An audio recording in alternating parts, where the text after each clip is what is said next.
Okay.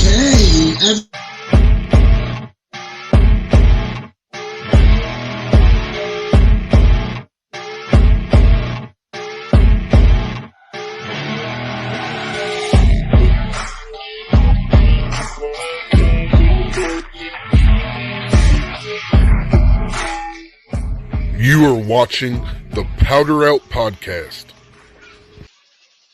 What is up, everybody? This is the Powdered Out Podcast, Powdered Out Nation, Powdered Out Sundays, and I am the crazy Canadian co-host, Michael Bolton, and to the right of me, we have the main landfill. What's going on, everybody? Glad to have y'all here on this Sunday night. This is the Power Out Podcast, and this place where we talk about wrestling and other things that in tune with it. So, kick us off today. What do you got in store for us? Fan attacks. Fan attacks. Speaking of fan attacks, former WWE star did a tweet out. He said, "What happened to the good old days where wrestlers used to be defend themselves, and the wrestlers were tougher than the audience members, taking a shoot at Seth Rollins." But that was crazy. Dude just come out of nowhere, speared him, attacked him, stuff like that. You saw P.S. Hayes all puffed up in the background trying to come on down to help out, but he stood on back. You saw Becky Lynch, ready to come on out. There was some speculation about the attacker stated that he was being antagonized by a fake Seth Rollins account and came out and attacked him. Apparently, he gave this fake Seth Rollins guy thousands and thousands of dollars worth of gift cards. Friggin' idiot! How can you be catfished by a WWE fake account? Like he needs your gift cards. Like he really needs your gift cards. Come on. I know. This week in wrestling, there wasn't a whole lot going on that I saw. I did see that there was a reunion of sorts with Eric Redbeard and Braun Strowman. And they're stating that they may push for a meetup with Bray Wyatt as well through some independents. I did hear about that. See, what I want to see is, did you get anything from the last ROH pay-per-view a couple weeks ago? No, I hadn't really. I didn't keep up with that one. I am looking forward to keep up with the next one that they're having, Final Brawl, Final Battle. Now, should we do a Final Battle companion show? Well, I think after the show we should definitely review it. Being that it's a big event. It's the last final show before they shut down. Like I said before, the podcast before, don't know whether they're going to stay closed down, but they are going to take some time to reevaluate things, and whether that means staying shut down or coming back. We don't. That's one of those things. Just we got to wait and see. Now, how about this GCW Hall of Fame for independent wrestling? I don't see any other independents. I've only seen people who have came into Brett's companies.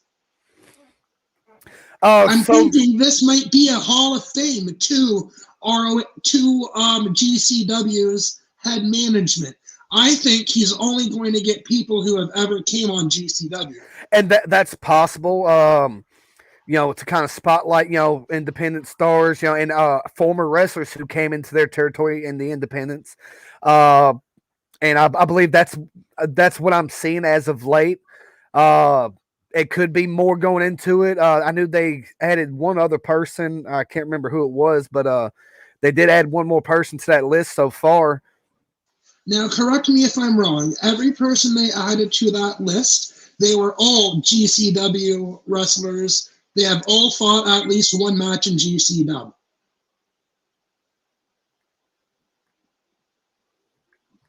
What's that?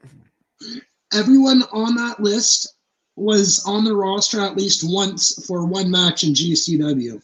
So Correct. is it really a Hall of Fame of independent wrestling?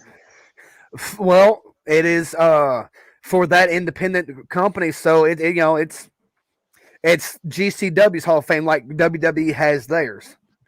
Yeah, but there's WCW guys in it. ECW original when ECW was done by Paul Heyman. Just they have even random people join their Hall of Fame too. So like, I think But that it was all people who walked through the doors of WWE at one point. Because granted, the people, the Hall of Fame with the celebrities was all celebrities that had appearances on wrestling. All the people that's going in as far as ECW, WCW stuff like that, WWE owns those trademarks and those companies. So, and they own those entities as well, so they can incorporate that with the WWE Hall of Fame. Now, how hard do you think it would be for an all promotion independent Hall of Fame, North American Independent Hall of Fame of Professional Wrestling? It goes to show that it's the company, because that JCW, it came up as an independent company, and it's getting some good air. It's getting big. It's a name that's getting out there on, I believe they're airing on Fight TV, and it's given them time to express their thanks to the people who came and founded the way for GCW, and it's a legit thing. It's just like saying that if like Impact Wrestling, TNA has its own Hall of Fame. Yeah, but that's fake though. Like they already got like big name stars in the Impact Hall of Fame. Like they really didn't put any of their roster in it. Like they really didn't put people who really made the company TNA, in my opinion. Well, in the time that they did it, they spotlighted the ones who really brought life back to it in a time where it could have went either way. It could have failed. It could have kept going. Granted, would you want to see more of the older born and bred TNA guys in there? Yeah, that could have been something they should have pushed better, but it is what it is. Spicy Curry in the TNA Hall of Fame. That guy was awesome. Curry Man. That guy was fucking amazing. Part of my cussing. At least I'm not drunk. All right. So, you want to discuss, fans and wrestlers, altercations. What are some other altercations and, wrestler and fan altercations that, that you can remember? That I can remember, there was one on Benoit back in the 90s. That was pretty big back in Raw versus whatever it was. Look, we got upper management here. We have someone who wants to drop in and say hi. Right now he's at a comedy club in Kansas City. Yep, you got it right. Kansas City, Missouri. And he's going to kill his mic. Everyone on that set, I hope you have a good night. Now here's to upper management. How y'all doing? How is the week been? Phenomenal. Do you really do any themes in Thanksgiving? You're cutting in and out.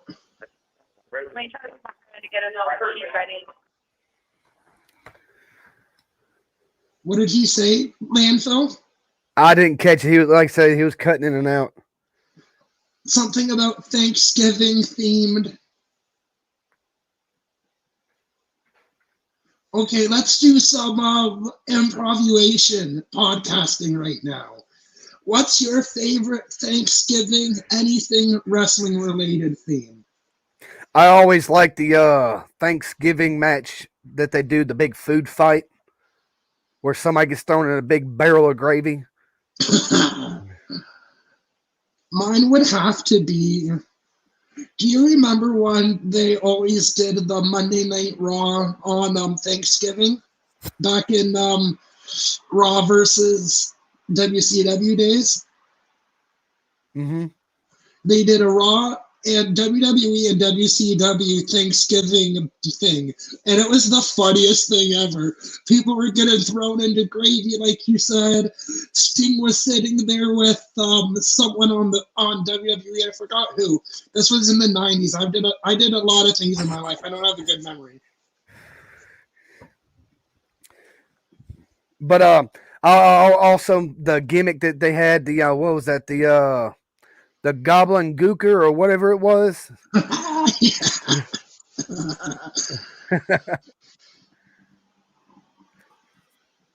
Now, are you following anything in Canadian wrestling? As of late, no. I hadn't really, gotten to that. I've had a time where I followed, Japanese death match, wrestling, hardcore stuff, all stuff here in the U.S. I never really just specified for, Canadian wrestling. So I know you're a fan of Canadian wrestling because, you're in Canada, so. Do you think, now, I want to do brainstorming, powdered out segment. Do you think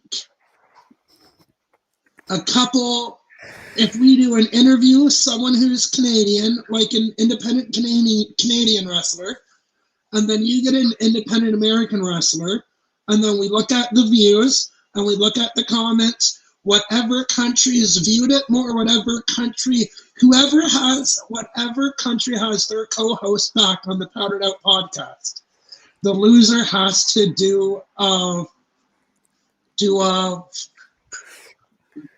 challenge. Like the loser has to do fuck my mind, it's slipping. Well, whatever we can think up and do, I'm always up for anything, One chip challenge. That spicy one chip challenge. I get an interview, you get an interview. The best analytics has to do the one chip challenge. We can get some prep and some planning for that. Okay. I did see something else this week in wrestling. It was Eric Bischoff made a comment about AEW and Tony Khan. Screw that guy. Eric Bischoff stated that if he was ever able to open the doors of WCW again, that he would be able to beat AEW with the views, the ratings, because Tony Khan does not know how to manage wrestling. That was a comment that he made. I think I got the clip right here. Let me pull it up. Well, he's totally not false. Like, there is some truth behind that. Even though how much I hate Eric Bischoff. Eric Bischoff says, I almost wish I could reboot WCW just to show Tony Khan how it's done. I wouldn't have a comedy champion or make fans wait 3 years for a payoff to a storyline. I could restart WCW tomorrow and get more viewers than AEW. Not an opinion, it's just facts. Khan isn't a genius. He's lucky. Eric Bischoff. Okay. And granted, I think he can do it because WCW is an iconic name. It's just the fact of the matter is, right now, some of the the names that made WCW is either in rehab, jail, or AEW, or not really around anymore, or jail, WWE. Rehab, or dead is all WCW. Like, I think Bischoff can do it, but it's going to take a very, very big, like, who is he going to use? The Steiner brothers' sons? Everybody's sons? Like, I don't know. He would have to do something really big. He would have to do a lot of talent scouting. But granted, it's a good idea. It's a good idea. It is a good idea, but how can he do it? Everyone's either dead or not wrestling. Well, that's the thing. The names that AEW just isn't around anymore. So that would be the only issue I'd see with it. Right now, my issue that I see with AEW is they got more talent than they know what to do with. Because granted, Tony Khan is him and his family is, they own a football team. They know how to manage a football team, and then again, they got people who deal with that football team. They don't know how to manage or deal with wrestlers. They're just taking a chance. Like I said, they pay people to run the show. But granted, they're doing a good job with it. I like AEW. They put out some good product. It's just as of to this point, I think that they grabbed up way too much talent that they're just kind of what's going on. Because like Big Show, Paul Wright, he's an announcer. He might do some spots in the ring. He has had a match there. Don't know if they're going to try to keep pursuing that or not, or just keep him behind the announcer's table. Sting, right now, they got Sting coming in and out for matches, managing Darby Allin, and I think that's a good idea. Sting being a manager. Right now, he's undefeated in AEW. You got Arn Anderson that's a manager. You've got, and then the slew of people that's in-ring talent. What about the lower names that not a lot of people know about? What happens with them when they just keep getting these big names and big names and big names? Because they start pushing these lower names to beat AEW, and then they get these big names that just kind of overshadow them. And then you got speculation of more talent coming over to AEW that's going to overshadow that. It's just, when is it enough? Because granted, I thought about it. Think about it like this: WWE releasing all these people. Is that a good thing or a bad thing? It's a good thing. Correct. I'm on the fence about it because it's a good thing. It's a bad thing. I hate seeing some of the wrestlers go because you spent so much time just following along with them, investing in them, seeing these storylines and their characters progress, and now they're gone. And my thing is now I just want to find out where they are to where I can follow along where they go, what they do now. So it's kind of back and forth. And as well, talking about reboots of WCW, AEW, WWE, did you see that WWE re-enlisted to put a new trademark on ECW? Do you think they may try to do some ECW reboot again? I fucking hope not. If they do, it will be the death of ECW. I will stop watch WWE. Like, it will be so stupid. Because now it's all Karens. It's all Karens. They couldn't do the sacrifice that they did with the Sandman. They couldn't do beer drinking. You couldn't smoke a blunt like New Jack walking to the ring. You couldn't do anything like that nowadays. Especially the blood and gore content. Well, yeah, you can. You just have to do it on not a level. You have to do blood on that how AEW does it. If they rebooted ECW, I think Paul Heyman would have to come out and be like, yo, we're a lights out company with the lights on. We're going to have total crazy hardcore matches, and if you're Karens, don't come. What do you think about IEW? See, I used to watch it a lot, but now not really. Because it got stale. Well, when you remember, Shane McMahon started the whole Fight Club thing. Yeah, that's what's progressed to IEW. Okay. Because you can find that on Peacock now on the WWE section. Now, this is stepping into boxing. What do you think about that Thriller triangle ring thing? I wasn't able to catch the match. I saw some clips of it, but I love that ring. I love it. Has it happened yet? Yes, there was a match the other night. Yes.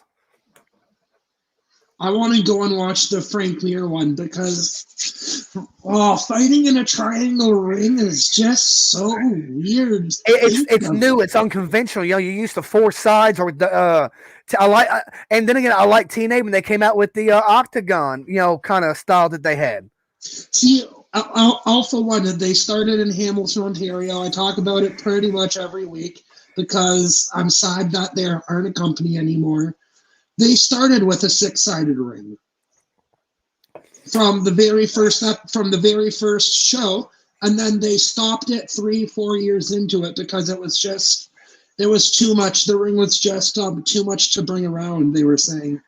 I hope that somehow, some way, because I think it'd be interesting, a wrestling match in a triangle ring. That would be pretty epic. Yeah, that would be. Thriller. It's a great look. I like the idea of it. I do. Thriller. If anyone from Thriller is watching this, please put on a pro wrestling match. It would be the most awesomest thing in a triangle ring. If you guys are watching this, make it like CM Punk versus Michael Jackson again. Oh, some other things I want to hit on. Did you see the comments made about Omos? Omos, I guess his name Omos. Yeah. He won that battle royal. And comments were made by WWE legends. One being The Undertaker. The Undertaker commented that he sees Omos being a good force. The next big guy of the WWE. He compared it to being the next kind of Andre the Giant style fighter. If they can use him right and give him some more training time to where he can kind of hone in his craft as a wrestler, I believe this guy can go and move mountains in the wrestling community. I stand behind him. I hope they do something with him. I hope to see him here in a few years being a world champion. Yeah, that would be pretty cool. Maybe a mid-card champion sooner or later because he had the tag team championships, and I want to see him develop more as a singles competitor. So I think that was the right move and the right direction that WWE did, having him go over in that battle royal. Now his tag team partner of AJ Styles, Edge is making a return to Monday Night Raw, coming on this next Raw tomorrow, and he's looking for the next big feud. And according to the Wrestling Observer, everybody is pointing towards AJ Styles and Edge feuding. What do you think about that? I don't want that to happen. I know. I want to see Edge with another world title. That's what I want to see, damn it. I want to see Edge in AEW, to be honest with you. Well, I don't see that in the cards for Edge. I don't see him trying to start over. I really don't. It wouldn't be starting over, though. It would be amazing because he would have so much freedom. Well, granted, it'd be great to see him and Christian be in the same company again, but I believe it wouldn't be in his best interest, to be honest. Now, more about WCW and Eric Bischoff. What do you think about a WCW pay-per-view versus AEW loser of the card? So they would have 8 matches, 8 people from AEW, 8 people from WCW reboot. Losing people on the card quits. Your company no more. WCW restarts. AEW stops. Well, I think that'd be a good angle, but I don't know what is you in these damn stipulations, but Jesus. I think that'd be a good angle if WCW could get a reboot and could be pushed right with some good talent. What would they do? They'd leave that AEW because they lost AEW, go to WCW. Yeah. But I would love to see a good reboot of WCW, whether it went mainstream or just stayed, kind of like internet viewing, like when NWA first started back up, they just did airing on the internet, on YouTube and different stuff like that. But now they're televised again, and I like that. I believe the focus should be on the companies and how they can use people and stay relevant, stay afloat while still utilizing all that they have without burying or overshadowing or having to just boot people because they don't have anything to do with it. I think the only thing that's really keeping AEW going in that light is the fact that they are in corporations with Impact Wrestling. AEW people are going to fight on Impact. Impact people are coming to AEW, as well as they are going to move back and forth with New Japan Pro Wrestling again. To be honest with you, I don't like the open door concept that AEW is doing. Well, it is what it is, but it's really revitalized Impact. It has, because Matt Hardy's doing a lot more on Impact again. Did you see him and Shannon Moore kind of have a little reunion? Yeah. What do you speak of this MF? Oh, that's his repulsor. He's like, no, I was Matt Hardy version 1, remember?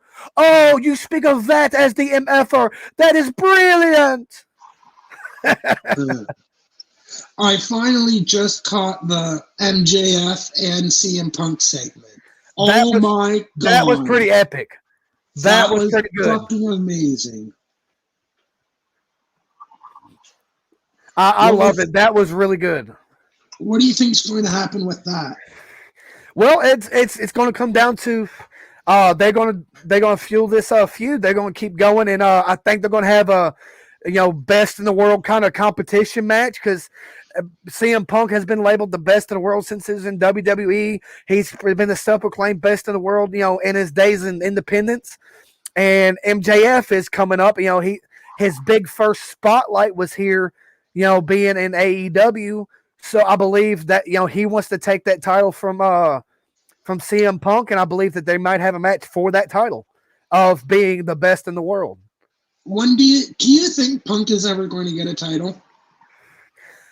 Eventually, I believe that they may try to get a title on him. I would want to see him kind of go TNT title first before jumping to the AEW title, just to have him progress through the ladders again. But I don't think it's a bad idea as far as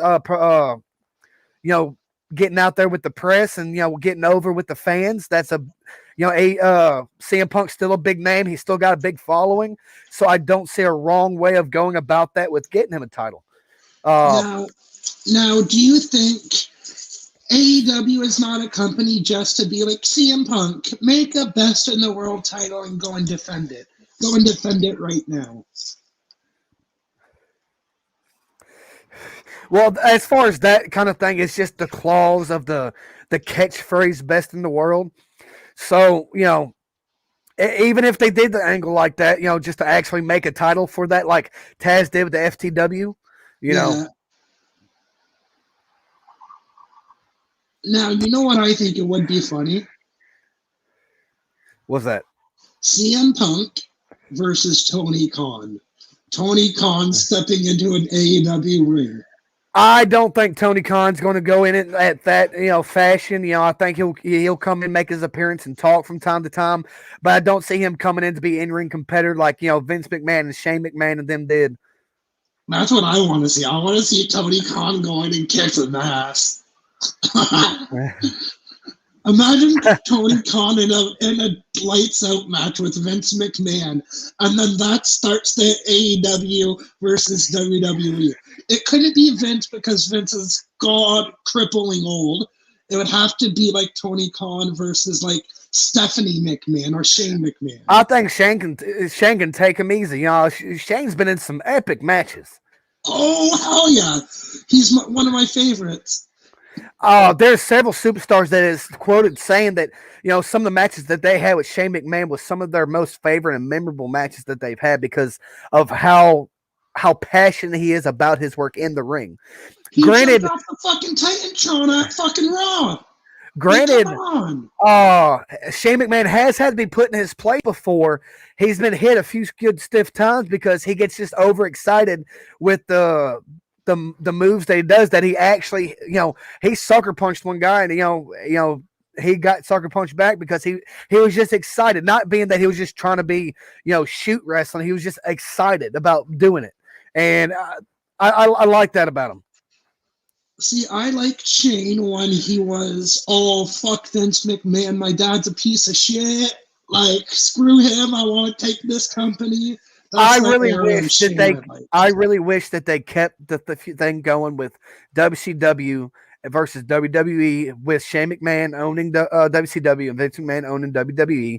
I would have loved to see that keep going. I wish they would have kept it going, but as it goes, what would have been to keep running WCW, ECW, SmackDown, Raw?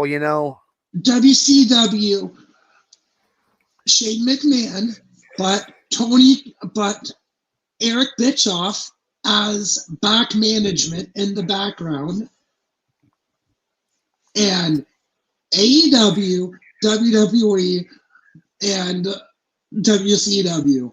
But Shane McMahon runs WCW, and they do a pay-per-view. Well, if they had the rosters that they had back in that era, WCW all the way. True.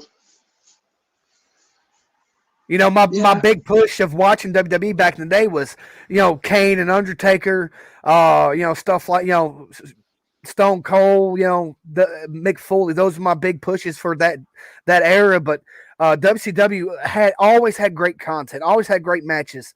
I loved. I'm a nostalgic kind of guy. That era of wrestling was the best era of wrestling to me. That was the best. Speaking of nostalgia, get off topic for just a little bit with video games. I still believe that WCW, NWO video games, the WWF video games back for the N64 was the best by far ever in history to be made. And I am currently looking for a Nintendo 64 just where I can play those video games again. Okay, come on. No, you're not. Yes, granted, the visuals are epic now. It's like you're watching wrestling on live TV, but they lost it with the storylines with the wrestling games nowadays. The storylines in the N64 games for WWF and WCW were so much better than what it is now. What happens if they remastered all of them, though? If they remastered them for newer consoles like the PS5 and the Xbox Series S and X? Honestly, if they rebooted them with the same content, with the same rosters, with the storylines, the way that they progressed in there, those were the best. You can't tell me if you sat down and played those video games, you cannot tell me that the storylines of how they progressed was not the best, because I feel that the video games for wrestling nowadays have long dropped the ball. Because the story, if they have story nowadays, because you got the career mode in which it's one certain way that it goes. I like the last one, WWE 2021. The career mode for it was just garbage. Oh, I know. I didn't like it. So that's why I say the best of wrestling video games still lies in the N64 games. And if they remastered them to what they were in its full entity, I think it could work. What I loved about the N64 games was I was in upper management. Here you go. The PlayStation 1 was great. There was a Raw versus SmackDown on the PlayStation. Or honestly, some of the old like NWO, WCW, there was a couple of those games. The original SmackDown for PlayStation 1 was good. Oh, yeah. Yeah. Phenomenal. That's what I'm saying. Even for PS2, the Here Comes the Pain was good. Yeah, but my favorite wrestling game of all time is Simpsons Wrestling for PlayStation 1. What? I actually have never heard of that one. No. Oh my gosh, you all are going to have to Google it because it is kind of it's a cult classic kind of thing. It really wasn't a very, very popular one, but it's amazing because you have the different rings. You get to go as like Apu, Homer, Barney, Kangen Kodos is a big one.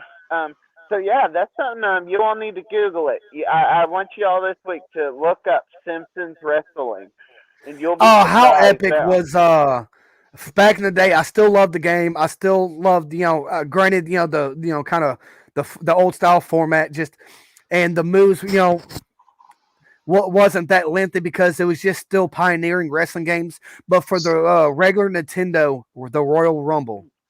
That's what I was just thinking. One of the like some of those Nintendo ones, like the NES Yes. ones, were great, man. Like they ruined it now. Like the 2K22 and shit. It's bull. I remember racing to EB Games at Center Mall to get one of the Nintendo 64 wrestling games, going home finding out there was bra and panties matches. And as a 13-year-old little boy, what do you think I did with watching playing bra and panty matches on Nintendo 64? Takes me right back to nostalgia. Oh my gosh, you creepy ass jacking off video game. Now I came on here to see when y'all wanted to. I just came on here to see when y'all wanted to get off. So, if we need to, we'll sign off now. But yeah, how's your spot? You don't have to. Okay, Michael has something special he wants to do. Then I guess everybody. Do you want to stream by yourself? Oh, you don't want to. I'll do another one. Timmy, do you want him to do it? Timmy, it's the choice before I take us both out. That's up to you. Well, what do you want to do? Well, there's there's someone that was an old co-host that's talking mad shit. Wait. Slow the roll. Slow the fuck down. How are you doing this drama? There's some drama? Well, to me and another old co-host. Wait. I get who the old co-host is. I'm not a dumbass. Wait. We need to discuss this different. This is another podcast with him. I do another one. So we're slowing that roll. I love y'all. I watched a couple bit of it. I enjoy what y'all were rating on. Did you all have anything else you wanted to share or discuss, or anything you wanted to say as creeping down the road? I want to say I'm in a VOH match tonight or tomorrow with someone named Brick Johnson. I just want to say, fuck that guy. He's an asshole. Oh, God, Michael Style. What about you, Landfill? What do you? Well, ladies and gentlemen, if you want to carry along with this feud between Brick Johnson and the inebriated bastard Michael Bolton, you can catch that tomorrow on the VOH Inferno page. It's a Facebook page. Follow along that. It's where you can see what happens with this feud between Brick and the inebriated bastard, which is the co-host here, Michael Bolton. Y'all tune in for that. Y'all tune in to see that. I just want to say thank y'all for joining us today for another episode of the Powered Out Podcast. I am Landfill, and always remember who's hungry. And I'm the crazy Canadian, Michael Bolton. Then you got me, Bob. Good Bob. Bye, everybody.